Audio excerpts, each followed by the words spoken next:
우리의 인생은 이 반복된 일상 속에서도 결국 한 번뿐인 그 인생을 살아가고 있습니다. 진지하게 우리가 지나온 세월 동안 살아온 삶을 되돌아본다면 인생은 내가 계획하는 대로 다 되지 않는구나 라는 것을 아마 뼈저리게 깨닫게 될 줄로 생각합니다. 물론 계획을 잘 세우면 예상되는 어려움들을 미리 파악하고 또 대비하고 피해갈 수도 있습니다.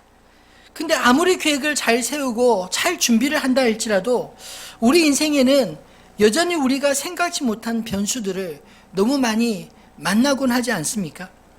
그래서 우리는 한 번뿐인 우리의 삶에 겸손해질 수밖에 없다고 생각합니다. 예를 들어 학생이 공부한다면 내가 공부하고 아는 문제만 나오면 그 시험이 어려울 게 있을까요? 근데 내가 공부하지 않는 부분에 꼭 문제가 나오니까 그 시험이 어려운 것입니다. 인간관계도 세월을 함께 보내며 더 깊어질 수도 있지만 예상치 못한 갈등으로 오히려 더 멀어질 수도 있지 않나요? 직장 생활도 영원하지가 않습니다. 나의 컨디션과 회사의 컨디션에 따라 시시각각 우리의 상황들이 바뀔 수 있지 않나요? 한 번뿐인 인생에 우리가 계획한 것을 벗어난 그런 변수들이 우리 인생 가운데 너무나 많다는 것입니다. 오늘 우리가 읽은 본문의 내용은 바울이 그토록 갈망했던 로마로 항해하는 여정을 자세하게 기록한 내용들입니다. 바울이 고린도에서 로마에 있는 성도들 향해 쓴 편지, 그 로마서를 보면 바울이 세상의 중심이었던 로마에 이르러 그 믿음의 형제들과 함께 교제하고 그 로마를 중심으로 해서 열방에 복음을 전할 그런 기회로 삼고자 했던 간절한 소망들을 우리는 엿볼 수 있습니다. 3차 선교 여행을 마치고 예루살렘에 들어 형제들을 문안하고 다음 목적지로 삼은 로마를 비록 바울이 자유인의 신분이 아닌 죄수의 신분으로 가게 되었지만 그건 역시 바울의 의지보다 주님으로부터 주어진 사명이었던 것을 깨닫습니다. 우리가 전에 살펴보았던 사도행전 23장 11절 말씀 한번 다시 볼까요? 그날 밤에 주께서 바울 곁에 서서 이르시되 담대하라 내가 예루살렘에서 나의 일을 증언한 것 같이 로마에서도 증언하여야 하리라 하시니라. 그날 밤은 우리가 전에 살펴본 것처럼 예루살렘에서 죽다 살아난 그때를 의미합니다. 비록 그곳에서 예수 그리스도의 부활에 대해 증거했을 때 그때 사람들이 다 믿고 돌아오지는 않았지만 그럼에도 불구하고 주님에게 있어서 바울이 예루살렘에서 복음을 증거하는 것은 대단히 의미 있는 일이었습니다. 주님은 이 바울이 예루살렘뿐만 아니라 동일하게 로마에서도 나의 일에 대하여 증언하여야 하리라 이렇게 약속을 하신 것입니다.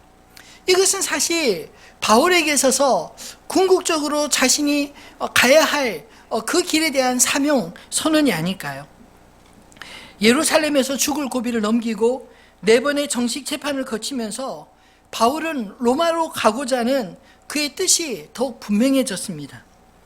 방법과 생각은 달랐을지 몰라도 바울은 자신의 계획보다 하나님의 계획을 더욱 신뢰했기에 자신을 온전히 주의 뜻에 맡겨서 로마 군인들 틈에 죄수의 몸으로 로마로 향하는 그 배에 올라탄 것입니다.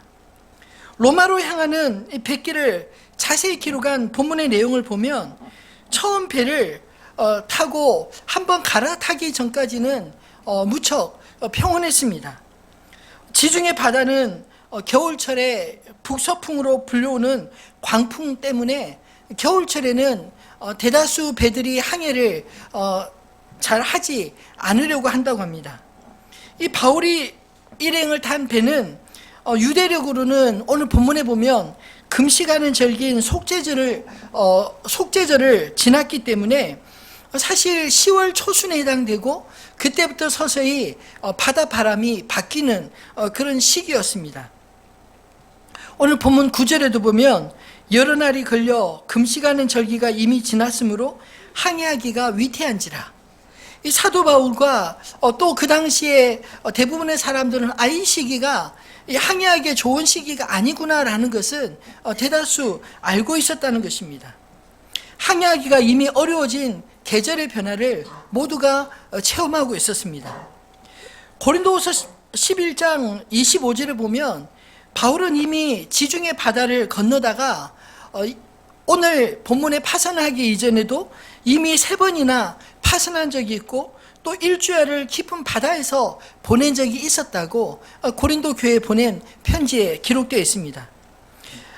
본문 9절로 10절에 이 바울이 폭풍을 경고하고 미항에서 겨울 나기를 권했던 것은 그것이 자신의 경험 때문인지 또는 주님의 경고였는지 본문상으로는 분명하지 않지만, 그러나 백부장은 죄수 바울의 권면보다 선주와 선장의 그 노하우를 믿고 그들의 말에 귀를 기울여서 항해를 결정하게 되었습니다. 이 당시 바울을 호송했던 백부장은 이 죄수의 호송뿐만 아니라 이집트에서 실어 나른 양식들을 로마로 이송하는 임무도 맡았기 때문에 이 백부장의 권한이 대단히 중요했었습니다. 그래서 11절에 보면 백부장이 선장과 선중의 말을 바울의 말보다 더 믿더라. 이 말은 이 백부장이 그 말을 믿고 항해를 허락했다라는 그런 뜻입니다. 따지고 보면 백부장의 판단을 무시할 수 없습니다. 왜냐하면 바울의 생업은 장만 만드는 일이 아닙니까? 또 죄수의 신분으로 로마로 압송되는 처지였지만 항해의 전문가인 선장과 또 그 배의 주인인 선주가 이 항해 괜찮으니 갑시다 라고 말하는 것을 어느 누군들 무시할 수 있겠습니까? 아마도 더 설득력 있게 들리지 않았을까요? 미항에서 겨울을 나기로 한 이 베니스라고 하는 항구까지 가는 길은 대략 60km 떨어진 거리였습니다. 평상시 같으면 몇 시간이면 갈 수 있는 그런 길이었습니다. 남풍이 순하게 불어서 그 뱃길이 이제 갈 수 있겠구나 생각하고 배가 출항을 시작했습니다. 그런데 얼마 가지 못해 바람이 갑자기 남풍에서 북서풍으로 바뀌면서 유라굴로라고 하는 태풍이 몰려왔습니다.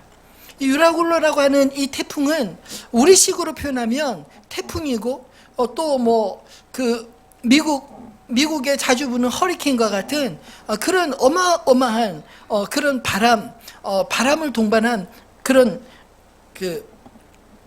비바람을 동반한 그런 무서운 태풍이었습니다. 이것 태풍을 만나서 육지 쪽으로 가까이 가던 배가 갑자기 바람이 바뀌니까 이제 바다 쪽으로 떠밀려 가서 표류하는 신세가 되었다고 오늘 성경이 이야기하고 있지 않습니까?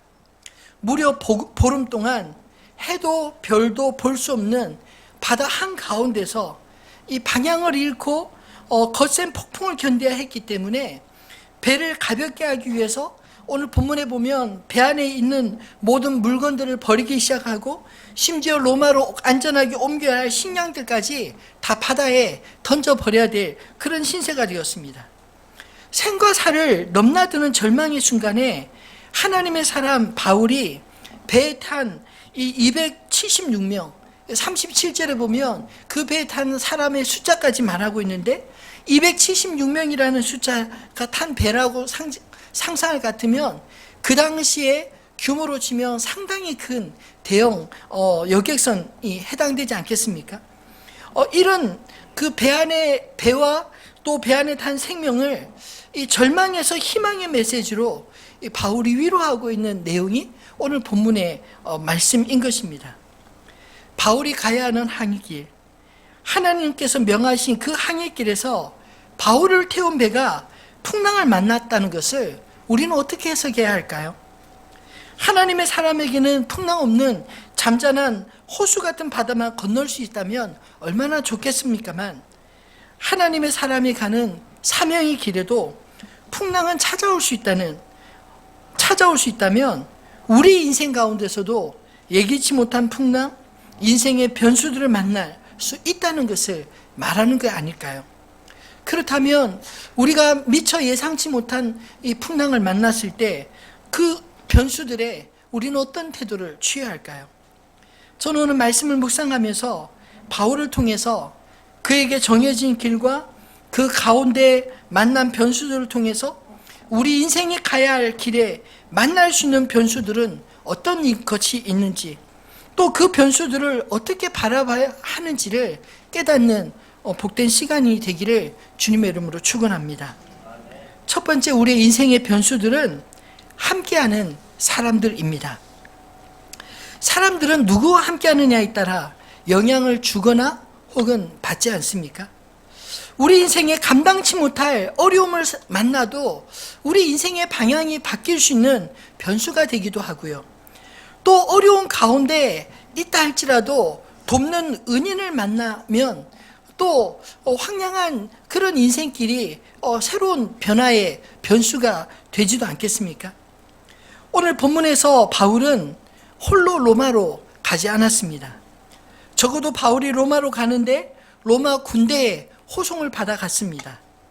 오늘 본문 1절로 2절을 보면 바울과 함께 로마로 갔던 사람들에 대해 소개하고 있습니다. 바울과 다른 죄수 몇 사람을 아구스토대의 백부장 율리오라는 사람에게 맡겨서 갔다라고 이야기합니다. 뿐만 아니라 2절에 보면 마게도냐의 데살로니가 사람 아리스타고도 함께 갔다라고 말하고 있고, 그리고 우리라는 표현, 우리가 올라 항해할세라고 우리라는 표현이 등장하고 있습니다. 이 말을 풀어 쓴다면 이 바울이 누구와 함께 갔을까요? 적어도 다른 죄수 몇 사람들과 또 아구스토대의 백부장 율리오와 그가 이끄는 군대, 그리고 바울이 로마로 가는 동안 함께 갔던 데살로니가 사람 아리스타고와 본문에서 우리라고 표현한 사도행전의 기록자 누가가 함께 동행하고 있었다는 것을 말하고 있지 않을까요? 뿐만 아니라 바울의 호송을 맡은 백부장 율리오는 아마도 베스도 총독의 명령에 의해 바울에게 일정한 자유를 주었던 것 같습니다. 그래서 3절에 보면 이튿날 시돈에 대니 율리오가 바울을 친절히 대하여 친구들에게 가서 대접받기를 허락하였다. 아니, 생각해 보십시오. 죄수가 도망가면 자기 책임이 아닌가요? 그 인솔자가 책임을 져야 되는데 이 율리오라는 백부장이 이 바울에게 그 시돈에 있는 그리스도인들을 만나서 함께 식사할 수 있는, 대접받을 수 있는 그런 기회를 주었다라고 말하고 있습니다. 하나님은 우리에게 홀로 사명을 감당하게 하시지 않고 함께 할 수 있는 동역자를 붙여주시는 줄 믿으시기를 바랍니다. 비록 형식은 로마 군대에 의해 죄수 신분으로 로마로 압송되고 있는 처지였지만 바울에 대해 공공연하게 위협을 가했던 유대인들로부터 오히려 로마 군대가 보호해 주었던 게 아니겠습니까? 뿐만 아니라 바울이 어느 정도 자유롭게 배 안과 밖에서 활동할 수 있었던 것은 물론 베스도 총독이나 또 율리오라는 이 백부장 친절한 사람들 만났기 때문이기도 하지만 오늘 본문에 기록된 데살로니가의 유력한 가문 출신인 아리스타고가 바울의 필요들을 옆에서 채우는 후원자와 수종자를 자처했기 때문 아닐까요? 그리고 바울의 주치 겸 동역자인 누가까지 그와 함께함으로써 이렇게 존중받는 바울을 백부장이 어떻게 무시할 수 있었겠습니까? 오늘 본문에서 바울이 로마로 가는 여정에서 만난 폭풍우를 이렇게 자세히 기록할 수 있었던 것은 누가가 바울과 함께 이 여행을 처음부터 끝까지 참여했기 때문에 가능한 게 아닐까요? 여러분, 하나님은 우리를 홀로 부르지 않으셨습니다. 바울이 그 어려운데 끝까지 자신의 사명의 길을 완수할 수 있었던 것은 바울을 위해 보이지 않는 곳에서 기도하는 교회들이 있었고, 때로 고난의 현장까지라도 마다하지 않고 그를 함께 따라 섬겼던 오늘 누가와 아리스타고가 같은 믿음의 사람들이 함께 있었기 때문 아닐까요? 우리는 무슨 일이든지 나 혼자 감당해야 한다고 하는 그런 생각을 버려야 할 줄 압니다. 물론 나 아니면 감당할 수 없는, 나만이 감당해야 될 일들도 분명히 있습니다. 그러나 모든 일들은 사실 서로 연결되어 있고 얽혀 있어서 나의 일이 누군가에게 도움이 되기도 하고 또 다른 사람의 일이 나의 일에 도움이 되기도 하지 않습니까? 우리가 함께하는 사람들의 가치를 알아볼 수 있을 때 비로소 우리 인생에 긍정적인 변수들이 만들어지는 줄 믿습니다.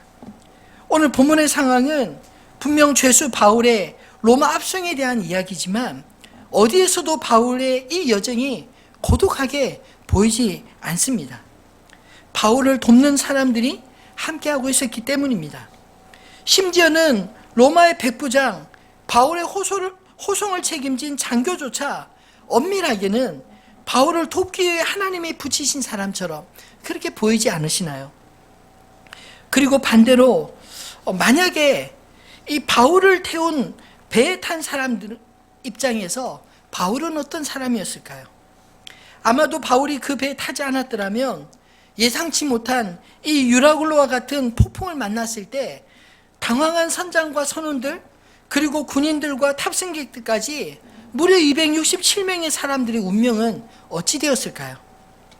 바울은 폭풍 속에서 절망할 수밖에 없는 사람들에게 하나님의 말씀을 대언하고 절망에서 소망을 주었던 사람이요, 파산에서 생명을 보존할 수 없었던 사람들에게 그들의 생명을 건져준 구원자 같은 역할을 오늘 성경이 말하고 있지 않습니까? 사실 이 10절까지의 바울의 역할은 그저 쓸데없는 이야기를 하는 죄수 중 한 사람처럼 보였을지 모릅니다. 근데 21절부터 풍랑 가운데 살 소망을 완전히 잃어버린 그들에게 희망의 메신저가 되어준 바울은 사실 선장보다도 백부장보다도 더 모든 사람들이 의지하고 또 그를 따르게 된 리더와 같은 역할을 감당하는 것이 보이지 않나요? 저는 그리스도인의 역량은 바로 오늘 바울에게서 보여주는 것처럼 하나님의 뜻을 전할 때, 바르게 전할 때 비로소 그의 사명이 이루어지는 줄 믿습니다. 절망에서 희망으로 상황을 역전시킬 수 있는 분이 누구십니까? 하나님이십니다. 그 하나님을 믿는 바울과 같은 하나님의 사람들이 변화의 주역으로 쓰임받게 되는 줄 믿으시기를 바랍니다. 우리 인생길에 만날 수많은 변수 가운데 하나님의 사람답게 함께하는 사람들의 가치를 알아보고 그들을 통해 도우시는 하나님의 은혜를 누리며 또 하나님의 축복의 통로로서 절망 가운데 있는 사람들에게 소망을 줄 수 있는 하나님의 사람들이 다 되시기를 주님의 이름으로 축원합니다. 두 번째로 우리 인생의 변수들은 우리 주변에 변하는 그런 환경들 아닐까요? 바울 일행을 태운 배가 항해하는 동안 바람의 변화가 배에 탄 모든 인생의 변수가 되고 말았습니다. 이 바람의 변화는 사람들이 인위적으로 조작할 수 없는 일입니다. 오늘날처럼 과학이 발달된, 기상학이 발달된 이 시대에도 일기예보가 얼마나 자주 빗나가는지, 오죽하면 일기예보를 일기오보 이런 비아냥거리는 말들 하지 않습니까? 하물며 당신은 이 바람의 변화를 더더욱 알기 어려웠던 시대입니다. 물론 큰 의미로 바다를 잘 아는 사람들이라면 봄부터 가을까지는 순한 남풍이 불고 그리고 겨울에는 그 지중해에 북서풍이 불어서 항해하는데 위험하다는 것을 상식적으로 사람들이 알고 있었지만 그래도 굳이 오늘 선주와 선장이 항해를 고집하고 있는 것은 어느 정도 예외가 있었기 때문에 요행을 바란 면도 있지 않았을까요? 몇 시간만 가면 베리스라는 좀 더 편안한 항구에 도달할 수 있는데 그런 기대감을 가지고 아마 출항을 했을 것입니다. 그런데 그들의 기대는 곧바로 유라굴로를 만나 절망으로 바뀌고 말았습니다. 오늘 본문에도 처음에는 바람이 좋았다가 그리고 미항으로 가는 도중 배를 한번 갈아타고 미항으로 가는 도중에는 간신히 도달했다. 그렇게 말하고 있지 않나요? 그리고 미항이 작은 항구였기 때문에 그곳에서 겨울 나기가 어렵다 생각한 그 선장과 선주와 그리고 백부장에 의해서 다시 이 베리스라는 항구로 출발할 때 바로 그 직전에는 바람이 순하게 남풍이 불었습니다. 근데 항구를 떠나자마자 얼마 되지 않아서 그 배가 다시 항구로 돌아올 수 없을 정도로 강력한 유라굴로 태풍을 만나게 된 것입니다. 저는 이런 변화들이 마치 우리 주변의 환경들 같지 않나? 라는 이런 생각이 듭니다. 만약 우리 인생에 만나는 모든 일들이 항상 나쁜다면 우리는 애써 모험하지 않을 것입니다. 그런데 나쁠 때도 있지만 또 좋을 때도 있으니까 여행을 하는 게 아닐까요? 또 항상 우리 일생 가운데 좋은 일만 있다면 아마 미래에 대해서 아무런 대비도 하지 않은 채 그렇게 출발할지 모릅니다.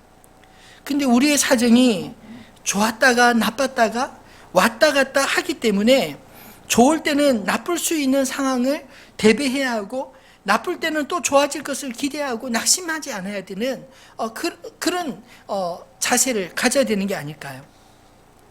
개인적으로 잘하고 못하고도 잘 준비하고 잘 계획하는 것도 중요하지만 요즘같이 복잡한 네트워크 세상에서는 나와 전혀 상관없는 곳에서도 나에게 직접적인 영향을 줄 수 있는 일들이 예고 없이 얼마든지 일어날 수 있다는 것입니다. 미중 무역 전쟁으로 안 그래도 중간에 낀 한국 경제에 타격이 큰데 이제는 일본까지 원자재 수출을 어렵게 만들어서 국가 경제적으로 어려운 상황이 되지 않았나요? 특별히 삼성 반도체에 근무하시는 여러분들 가운데 그런 실제적인 어려움을 겪는 분들이 많이 있지 않습니까? 뉴스에 나오는 이런 일들이 나와 상관없는 일들이 아니라 이런저런 모양으로 우리들에게 영향을 미치고 있다는 것입니다. 그럼 이 변화무쌍한 환경들의 변수들을 우리는 어떻게 이겨나갈 수 있을까요? 환경도 분명히 우리 인생의 큰 변수로 작용하지만 이 바람과 같이 우리 인생에 우리가 어쩔 수 없는 변화로 작용할 수도 있지만 그러나 기억하십시오. 우리 인생의 가장 큰 변수는 바로 우리와 함께 하시는 하나님이신 것을 기억하시기 바랍니다. 하나님의 뜻, 하나님의 의지로 오늘 바울이 로마로 가고 있는 게 아닙니까? 사실 본문을 가만히 묵상해 보면 이 여정이 바울의 이 여정이 하나님과 상관없는 일이 아닙니다. 바울이 가야 하는 것이 하나님의 뜻이었습니다. 오늘 본문 24절에 바울이 이런 말을 하고 있지 않습니까? 바울아 두려워하지 말라. 내가 가이사 앞에 서야 하겠고 또 하나님께서 너와 함께 항해하는 자를 다 내게 주셨다. 무슨 뜻인가요? 저는 이 말씀에서 큰 뜻, 작은 뜻이 있다고 생각합니다. 큰 언약, 작은 언약. 그냥 한번 붙여본 겁니다. 궁극적으로 하나님의 큰 계획, 바울이 로마에 가서 그 인생의 마지막까지 복음을 전해야 될 하나님의 계획, 그 계획이 있고 그 가는 과정에서 바울이 폭풍을 만나고 그 폭풍에서도 그가 살아나야만 그곳까지 가는 게 가능하지 않겠습니까? 그렇기 때문에 하나님의 큰 뜻을 이루기 위해서는 이 폭풍에서 안전하게 구원을 받는 것, 이것이 마땅히 선행되어야 큰 뜻이 이루어지지 않나요? 여러분, 하나님께서 오늘 바울을 위해서 그 풍랑 가운데 예고된 혹은 예상치 못한 이 풍랑 가운데서 그를 보호해 주셨던 것은 바로 바울을 향한 하나님의 뜻을 이루기 위함인 것인 줄 믿으시기를 바랍니다. 그래서 하나님께서 너와 함께 항해하는 자를 다 내게 주셨다. 이 말의 의미는 하나님께서 너를 보호하기 위해 너와 함께하는 모든 사람들도 역시 너와 함께 보호하겠다. 이런 뜻 아닌가요?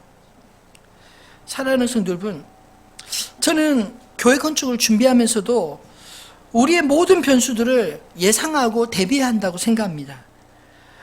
주변 주택가나 공장들의 민원에 대한 변수들이 있지 않을까요?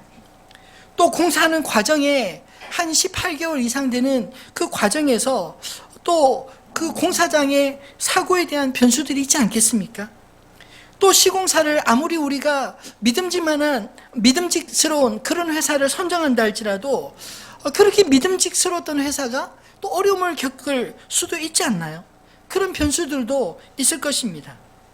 뿐만 아니라 건축 과정에서 우리 안에 재정과 성도들의 변수 등 너무나 많은 변수들이 있습니다. 그러나 이 모든 변수들보다 더 큰 변수는 하나님이신 것을 믿으시기를 바랍니다.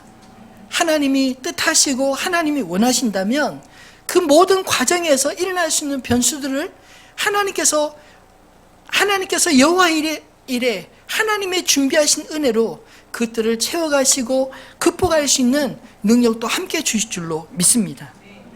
오늘 사도 바울이 24절에 이야기를 하고 곧이어 25절에 뭐라고 이야기합니까?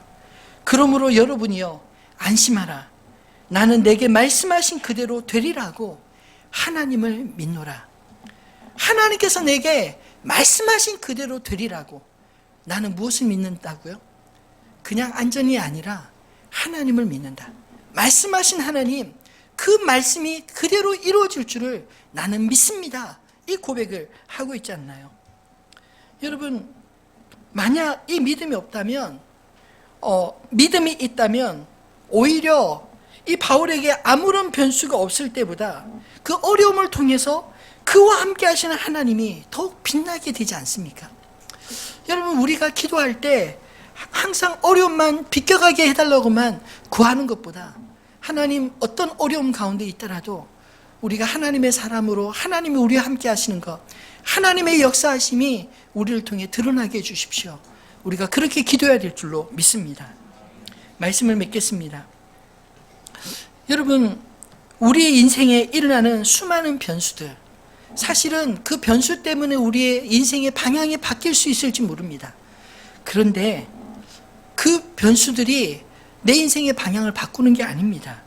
사실은 이런 변수들은 오히려 내가 누구인가를 하나님 앞에서 더 분명하게 보여주는 그런 역할을 하는 게 아닐까요? 20절까지 사도 바울을 보면 그저 로마의 보호 아래 있는 혹은 호송해야 할 죄수 중에 한 사람으로 그렇게 여겨졌을지 모릅니다. 조금 다른 죄수들과 다르다면 바울의 무죄를 확신했던 베소 총독과 또 백부장에 의해서 호의적으로 죄수 가운데 일정한 자유가 주어진 그 정도의 대접을 받았던 게 아니었을까요? 그래서 죄수임에도 불구하고 사람들 앞에서 이곳에서 오히려 머무는 게 좋겠다 이렇게 권면할 수 있는 처지까지 되었던 게 아니겠습니까? 그런데 바울을 태운 배가 풍랑을 만났을 때 그 어느 누구도 그 문제를 해결할 수 없어 모두가 죽음을 기다리고 있었을 때 바울에게 말씀하신 하나님으로 말미암아 바울이 죄수의 신분에도 불구하고 모두가 바울의 입을 바라보고 바울을 인정할 수밖에 없는 영향력, 리더십이 그에게서 드러나기 시작했다는 것입니다. 22절로 26절 말씀을 한번 같이 읽어볼까요? 이 바울의 말과 그의 영향력이 어떻게 드러나는지 이 말씀이 설명하고 있습니다. 한번 같이 보겠습니다. 내가 너희를 권하노니 이제는 안심하라. 너희 중 아무도 생명에는 아무런 손상이 없겠고 오직 배뿐이리라. 내가 속한 바 곧 내가 섬기는 하나님의 사자가 어젯밤에 내 곁에 서서 말하되 바울아 두려워하지 말라. 내가 가이사 앞에 서야 하겠고 또 하나님께서 너와 함께 항해하는 자를 다 내게 주셨다 하였으니 그러므로 여러분이여 안심하라. 나는 내게 말씀하신 그대로 되리라고 하나님을 믿노라. 그런즉 우리가 반드시 한 섬에 걸리리라 하더라. 아멘. 여러분, 이 말이 어느 때 선포되었을까요? 이제 바람과 바다가 좀 잠잠해지는 이제 살았구나라고 하는 그 시점에 선언된 이야기겠습니까? 아닙니다. 여전히 바람은 그칠 줄 모르고 여전히 어디가 앞이고 뒤인지도 구분하지 못하는 그런 절대절명의 상황, 그 상황 속에서 바울이 확신 있게 이야기를 하고 있는 것입니다. 이제는 안심하십시오. 여러분이 안심하라. 2번씩이나 강조하며 말하고 있지 않습니까? 왜 이렇게 말할 수 있었을까요? 왜냐하면 바울이 말하고 있는 것처럼 나에게 말씀하신 그대로 되리라고 나는 하나님을 믿습니다. 그 말씀이 그들에게 선포되었을 때 그들은 희망을 보기 시작했습니다.